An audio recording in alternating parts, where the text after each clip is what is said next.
మోజులన్నీ తిండే మగతోడు చేరు ఈనాడు సుఖభోగం మొదలవునుగా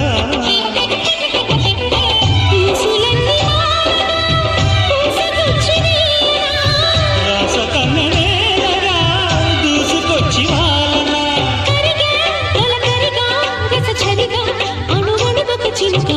ఘాటైన ప్రేమ ఘటన తీటైన నేటి నటన అందంగా మరిందిలే ఇక ఆనందం మిగిలిందిలే నిజమెరుగ వికసి చిలక ఘాటైన ప్రేమ ఘటన తీటైన